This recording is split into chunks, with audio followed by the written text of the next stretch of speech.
Shalom, shalom, ba mama. Topesi bino lisusu bambote pe kimia. Bisika nyonso oyo bolandaka biso na émission na biso chaque jeudi. Oyo tolobi on l'appellera femme oyo epesamaka mama bina. Bandeko nyonso ba mama nyonso ya Hollande, ya Irlande, ya Belgique, ya France, ya Germany, Amérique, partout, Afrique. Tika ete émission oyo e ba kokomela bino na bandako pe epesa bino lisusu kimia. Alors yambo tokota na mutu na likambo na biso na jeudi ya lelo na lina pesa mwa ba quelques communiqués oyo sengeli tolanda ngo. Communiqué ya liboso ezali ke ba mama na nga nyonso oyo bolandaka biso na Sentinelle TV 1, ba mama ya la moisson mondiale na Paris, mama Benazoya akokoma le 15 oyo. Alors ba mama nyonso oyo bofani na bandako bozana eloko kosala te, oyo boza koleka na mikumba, boza koleka na ba difficulté, tokutana na adresse oyo toza kopesa, tokotia ba numéro okoki kobenga mpona kose retrouver mpona ba adresse wana. Tokozala na Paris na Epnet 6 ba ndeko nyonso tu ya Paris boyebi Epnet 6 boyebi yango na Paris. Bo benga biso na ba numéro wana, bo contacter biso mpona kozwa précisément ba adresse po tozala elongo na bino toyeba lisusu kochauffe tozokende na ba fin de l'année kala te année ezosila. Soko olingi ozala mutu oyo batia yo na nzungu te to mpe basala oyo likambo songolo te, naza koya po toyeba kobondela elongo po tozokota mbula ya sika 2017 tokota yango elongo na Nzambe, to prepare makambo nyonso elongo na Nzambe pe ko prepare lisusu arrivé ya mutu na Nzambe. Proverbe 30 kala te akoya na Paris toujours kati na musala oyo toza kosala. Alors biso ba mama to chauffer to prepare po ete nyonso ekende na kimia. Alors communiqué mususu ezali ke vraiment pepe na biso bandeko na biso ba congolais tozali ko remercier bino lisusu de près ou de loin na musala toza kosala, parce que tozo sala ngo elongo na Nzambe, tozo sala pe biso moko te, moko na moko aza kosala ba effort na ye na coin nyonso oyo tozwami po kaka tozwa libération na tina na mboka na biso. Et toyebisaki ba mama tolobi tozokende na ba prière oyo kobondela mpona mboka na biso, kobondela pe mpona ba situation na biso tina décembre. Tokosilisa yango dernier vendredi ya décembre. Et topamboli Nzambe mingi bino moko bolandi élection oyo eleki na Amérique, bolandi papa oyo assassin et mama oyo aponaki ba assassin na mboka na biso oyo tozomona baza koboma baza kosala nyonso tu wana a partir na ye oyo abengami na kombo ya Hillary Clinton. Boyebi ye biso surtout toyebi ye Hillary Clinton a échoué. Et topamboli Nzambe nango parce que eza signe ya malamu ke Nzambe aza elongo na biso alongisi biso, parce que aza moko oyo aza kosoutenir ba Rwandais, ba Ougandais, bato bazoboma biso. Donc mwasi wana na mobali na ye bazali moko oyo ba participer na génocide ya mboka na biso oyo eza kosala. Nzambe azwa lokumu, toza ko continuer elongo na Nzambe. Bible elobi celui qui persévérera jusqu'à la fin sera sauvé. Biso tozo continuer toujours na ko persévérer na ba prière na lolenge nyonso tu na tina na mboka na biso, parce que Congo eza mboko Nzambe apesi biso, héritage Nzambe apesi biso, pepe na biso tozali oyo toponami na Nzambe. Alors Nzambe akotika biso te, akotelema moto na suka, azotika bango basala nyonso oyo bakosala, me ye akolongisa biso. Wana ezali bonne nouvelle pe signe ya malamu na tina na pepe na biso oyo tozobunda bitumba elongo. Donc wana nde ezali lokola communiqué ya mibale. Ya misato ezali ke naza kosala sous sensibilisation na ba mama na biso oyo toza kosala contribution pour la soutenir bandeko na hôpital. Na yambaki mama moko alobi po tozalaki prête po to tinda mbongo wana et pana papa na biso Fayul, je crois azape a na diaspora aza na Europe. Alors maman mususu alobi mama Benato continuer na no betana no sete e kozala malamu to tinda ngo na décembre. Totala ndenge ba makambo ngo koleka bongo yo betana no sete ba mama mususu baza na quelque chose to koka ko contribuer bongo to tinda ngo na décembre. Alors mbele bwake mepa na bino soko mo ipe likanso eza malamu obeninga po tozo travailler biso ngo tozo travailler longo na bino. Et toza ko pesa rapport nyonso to o eza ko salama. Mama Bena apesa 50 livres, mama na biso na Paris atindaki chèque na ye à 150 €, d'autres ba 200 € équivalent à bon na biso a osali ba 150. maman na biso susu moko apesaki 50 livres maman Perle et maman na biso moko pe na Suisse alingi na tanga kombo te maman Place ozali a contribué pe na 50 livres na et donc wana eza lokwa rapport mbongo toza nango yo po zoyoka toza na besoin ya contribution na yo po tokoka kosunga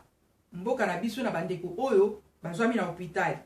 Alors wana nde ezali lokola communiqué et puis jeune na biso tozobanda lelo minuit ya jeudi ti samedi na 6h jeune na biso ebandi. Alors maman jeune oyo tozolila pona mboka tozolila pona ba vie na biso ba réalité ozoleka nango 2 à 4 ans no mona loboko na nzambe te kota na bozindo afin que 2017 okota lisusu na les mêmes situations oyo ezotungisa ote ya bana na yo na foyer na yo na nyonso oyo oyebi yango malamu koleka ngai. Et wana nde ezali lokola mwa ba communiquer merci nzambe apambola bino mina tolingi tokota na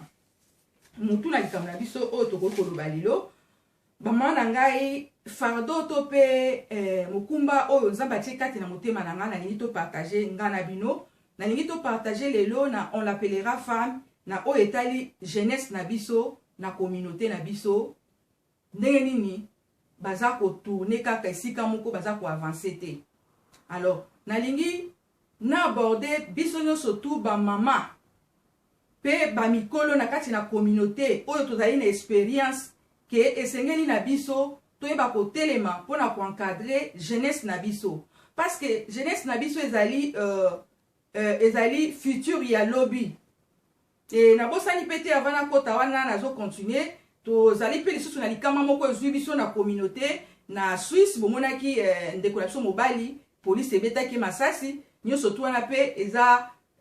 vraiment pasi bandeko bazwi likama wana toza kolela elongo na bango pe totelema koleka korevendike badroit na biso mpo bazoboma biso na Europe na wapi donc totelema liboso na baambassade na bango kolobela bango or police asalaki mpona koprotege mais likama wana esalaki nde tolandi na video soki eza ndenge wana toyoki batémoignage ndeko mbala azalaki mutu moko ya kimia eza mpenza malamu te fo totelemela yango parce que baloi eza na mboka biso tozali awa toza na Afrique te. Alors yango nazwi mokumba oyo vraiment topartage longo na bino c'est-à-dire na observation oyo toza koobserve na communauté na biso bamama pe bandeko na biso ya mikolo oyo toza na expérience tomeka mpe kosunga jeunesse na biso parce que jeunesse na biso lelo eza na encadrement te ya malamu surtout mingi awa na diaspora na banzi basali na nzambe e na tolandaka yango proverbe 30 ntango aza kodénonce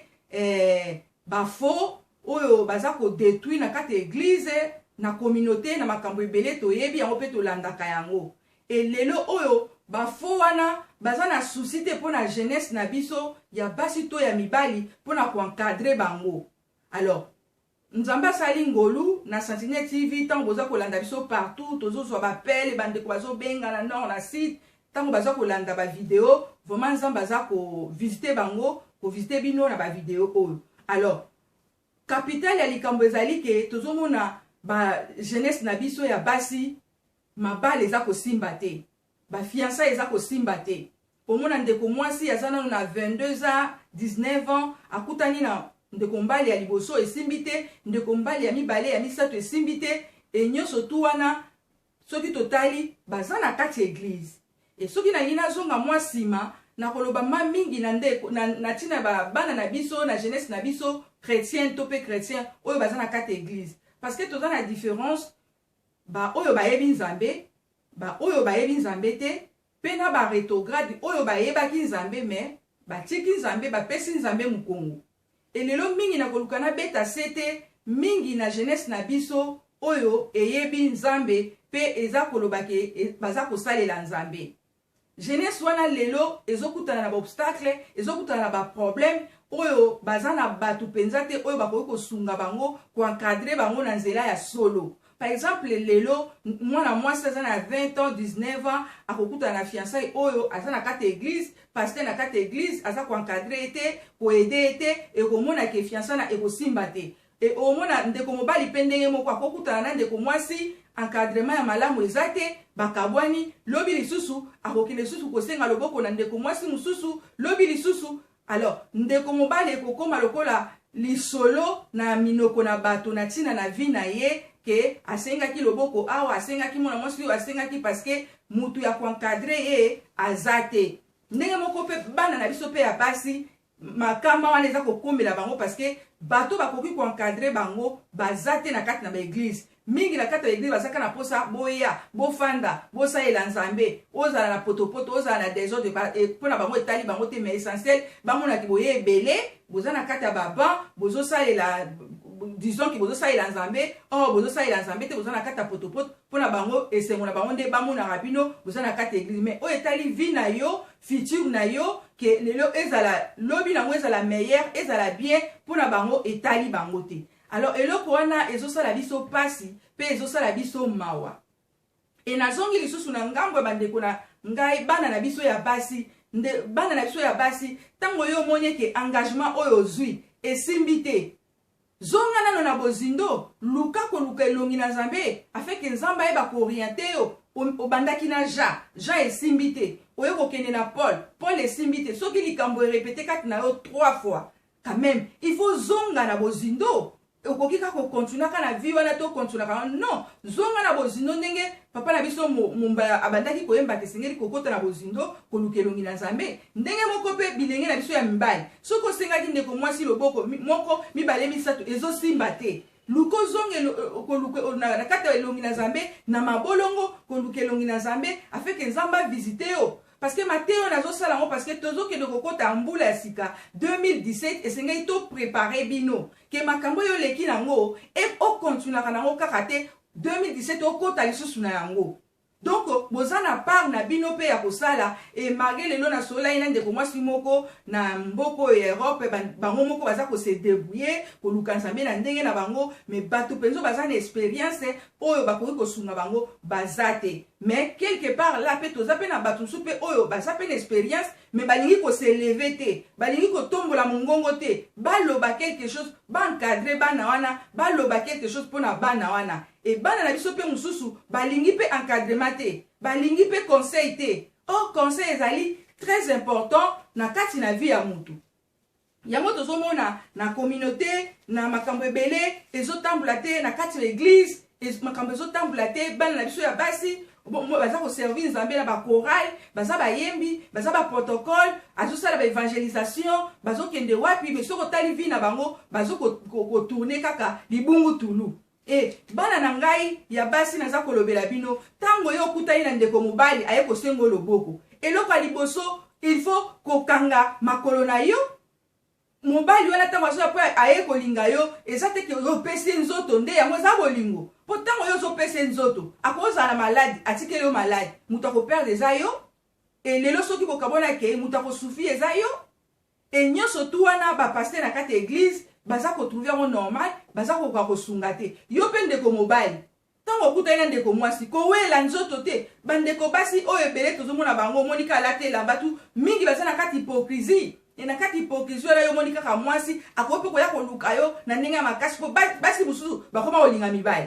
nzoka na ndenge nzamba sala bible mwasi abandaka mobali te mobali ndefa banda mobali ndefa banda mwasi nde bongo ezala. Mais lelo na mboko ya diaspora yo tokoma omona basi bakoma ko banda mibali akoma ko sala mwa ba avance ko soma mwa ba cadeau ko sala makambo ebele e bandeko na biso bana na biso mibali ebele bazokuya na piège wana e na futur na bango ekozala meilleur te mabala wana tamsu bakoko bala na par la force par accident alors na futur ekomi problématique et problématique wana ekozonga sur la carte église ba pasteur ba komi koluka su kokata parce que départ na bino déjà ezalaki bien te. Alors yango na lingi ko senga na biso ba mama parce que biso ba mama de tobotaka naza na kondima kezana ba mama musu bazana expérience naza na kondima kezana ba mama musu batambulaka ya kobanga nzambe bafanda pe na mabala na bango 20 ans 19 ans bazana ba expérience. Alors ba mama nanga expérience oyo zana ngo wana ozosala nango nini to sunga communauté na biso to sunga bana na biso ezana bana na biso musu baza konyokwama ezana bana na biso mususu bisika baza kokende ezosunga bango te. Alors nanzela na quelque chose oyo zana ngo okoki kosunga ye pour que lobi na ye ezala meilleur même pona mboka la biso soko tali baza ko viser mingi pona jeunesse po ba ebi que jeunesse ezali force po jeunesse soki telemi makambo nyonso ko telema soki totali meme na mokanda na Nzambe na tango na bana na Israël tango Moïse abotamaki Pharaon apesaki mitindo alobi baboma bana nyonso tu ya mibali pona nini ayebaki ke na parmi bana wana babandaki koluka mwana moko bazaki na étoile po yende mutu akoya kosikola mboka wana ebele babimaki ba victime babomaki bana nyonso mais Moïse Nzambe akendaki kokache po ayebaki aza na mission pona kosikola mboka wana.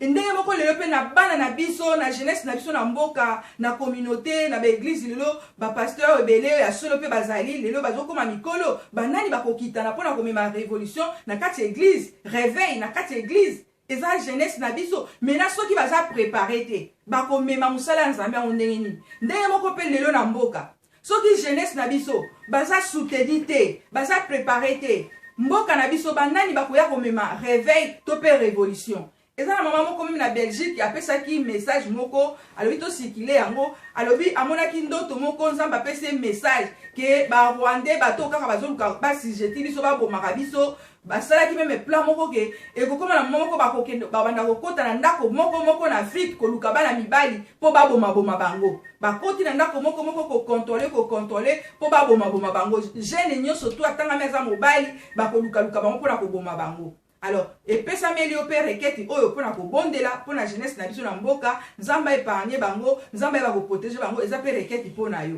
Ndenge moko pe jeunesse na biso na église jeunesse na biso eza encadré te. Lelo na landaki na ba vidéo kaka ndenge ezoleka na ba internet awa na landaki deux jeunes filles moko aza ko dénoncer ndenge ba pasteur ba lukaki ko coucher na ye mususu pesa ko dénoncer ko loba ndenge a se confier ki na pasteur mais pasteur abimisi masolo na ye libanda alors na ko luka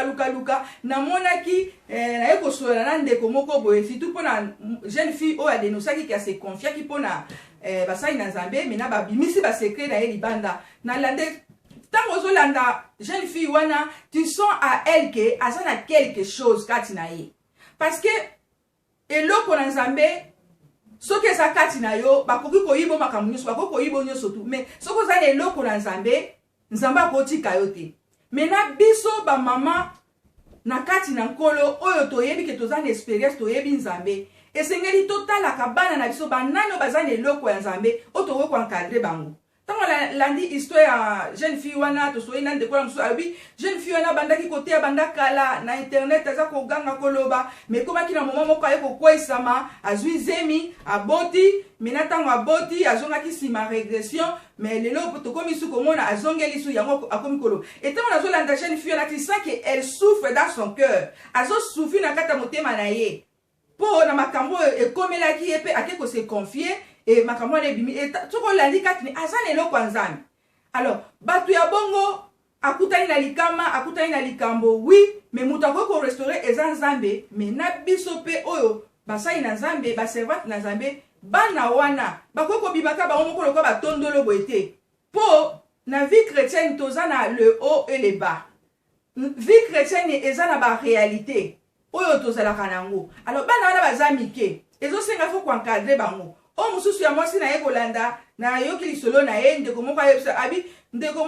oya mwasi wana wi makambo mususu azolobeza ya solo mais ye moko abongwama nano te tatu azaka likolo moko libanda likolo moko na kati musala na ye akutanaka mpe na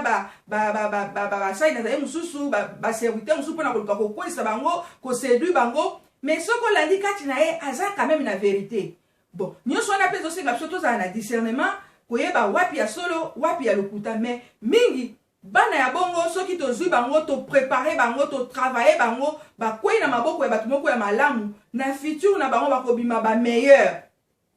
Alors mingi na biso sikoyo na communauté ezalaka kotiola azalaki ndumba azwaki zeme abota boy mais tozomona mabe na malamu oui c'est vrai basalaki mabe mais ni toko kosala po to sauver bango ni toko kosala po to aider bango ke na futur na bango babima pe ba meilleur. To critiquer bango kate, to juger bango kate, mais bazana biloko Nzambe oyo ezongenga kati na bango. Nini to ko sala po to gagner bango, to ko sauver pe bango. Alors, ba mama o tozana d'expérience, ba sai na Nzambe tozana d'expérience, to koki toza pe capable pona ko sauver bango, ko préparer bango ko bongisa bango po bazala meilleur. bana na biso bamususu lelo bamususu bakoti na bambeli bamususu bakoti na milieu ya badrogue bamususu bakoti na bamilie oyo okoki kondima te nyonso wana eza pasi mpe eza mawa mpe bana na biso oyo boza na kati na baeglize basi to mibali ntango ozokende na domaine ya kobala likambo ntango ezokomela yo nzambe alobaka nzambe asalaka soki oza mobali miso emoni Jeanne emoni Marie emoni Colette emoni nani bondela nzambe po ntango mosusu mpe parmi bango nyonso tu wana moko te aza ya yo po mobali ndenge basala ye mobali miso ne emonamona kaka etalatalaka kaka meme ntango nzambe asalaki défilé asalaki mobali na jardin d'Eden alekisaki banyama nyonso tu alobi nazolekisa banyama oyo mekana okotala soki okomona oyo aza oyo ayo mobali atali elephant aleki alobi oyo te nani banyama nyonso baleki alobi oyo te me ntango mwasi aye kobima alobi voici cette fois-ci celle nde ye oyo ndenge moko yo mpe mwana ngai ya mobali okoza na kati ya eglise okomona basi na kati ya eglise bazongenga bazolata batiali basuki banini omoni Marie-Jeanne omoni Colette ntango mosusu ye te kota na kati ya mabonde soki oza na confusion senga nzambe signe osengi signe obi nzambe nakoti priere na nzela na signe nalingi signe oyo emanifeste ntango okomona signe wana olobi ke oui nzambe arépondre parce que Dieu nous parle d'une manière d'une autre na nzela na basigne nzambe akolobela na nzela na mutu mais biso tozalaka attentif te nzambe akolobela na nzela ya bible na nzela nzambe akoloba na banzela nyonso alors soki ozali na confusion yo mpe ndeko mwasi sala signe soki bandeko mibali baye kobimelo soki 5 soki 6 singa si ntango mosusu na 5 na bango mpe ata moko mpe te aza ya yo alors yango moni motema moto bozokwea na kati ya bapiège ntango okwea na kati ya piège wana future nango lobi ebebisami lelo obali Marie-Jeanne esimbi te lobi kuna odivorce okomi su na mosusu bakomi kopesa yo bakombo parce que de le départ yo moko ozwaki vi na yo oserie te mpe communauté entourage église to edaki te ozomona alors bamama na nga ezali fardeau oyo nzambe azotia kati na motema na nga nalingi topartage yango na biso nyonso to elongo tosunga jeunesse na biso tosunga bana na biso na kati ya église tosunga bana na biso na communauté tooriente bango totala banani oyo baza na badon bamosusu baza na don évangélisation ya koyemba ya koévangélize nyonso to wana totala nakoki kotanga awa na bible ezolobela biso na Bible ezolobela biso na nini na proverbe kamata verset oyo mama pe bana na biso nyonso boza kolanda émission oyo vidéo oyo Bible ezolobela biso na proverbe 22 verset 1 au sauté 2 ok na 3 Bible elobi que la réputation est préférable à de grandes richesses et la grâce vaut mieux que l'argent et que l'or yoka ndenge Bible elobi elobi réputation na yo eza malamu koleka bozwi lelo so bakitisi lelo ba or na ba diamant awa na réputation no etelemi awa yo kowelani bato ebele bakowela ba or bakowela ba richesse mais yoka Bible elobeli so reconte elobi réputation na yo eza malamu koleka richesse koleka wolo yango bebana na mutu nyonso eza kobebisa réputation na yo bebana na mutu nyonso azomema réputation na ndenge mabe parce que Bible elobi ke baloba mabe mpo na yo me bakuta yango te soki balobi ke yo oyibaka mpe ya solo repens-toi mais soki balobi ke yo oyibaka me oyibaka te landela bato wana bastope kospekule na nkombo na yo mpo bazobebisela yo réputation na yo mpo na nzela na réputation okozanga libala na nzela na réputation na yo oyo bato bazobebisa okoki kozanga babozwi moko oyo baporte moko ya minene oyo nzambe alingi afungola yango mpo na yo mpo bato moko oyo baza kospekule na nkombo na yo alors baloba mabe mpo na yo me bakuta mabe wana kati na yo te yango moni Bible eza kolobela biso elobi la réputation est préférable à de grandes richesses et la grâce vaut mieux que l'argent et que l'or bandeko nanga oyo grâce bana na biso ebele baza na bagrâce esengeli toprépare bango bazotelengana kaka boye baza na bato akoencadre bango te baza komilukaluka bango moko neti loyo bajeune fille otango baza kobimisa mitu bazokende koteya bajeune fille na bakokuta na baobstacle babanganga basorcier bakoya komeka bango omona kasi ya bandeki kopela moto u mbala moko o azwi zemi me ye na bali te azwi zemi o basente ye nyonso wana eza baobstacle mais ezosenga ifo baancadre bango biso bamama to encadre bango basali na nzambe to encadre bango parce que baza na grâce Et yoka Bible ekiti na 3 elobi l'homme prudent voit le mal et se cache, mais les simples avancent et sont punissent. Oui, muto mayele amona kamabe pe aza kokima. Mais oyo kaka ya ngulu ngulu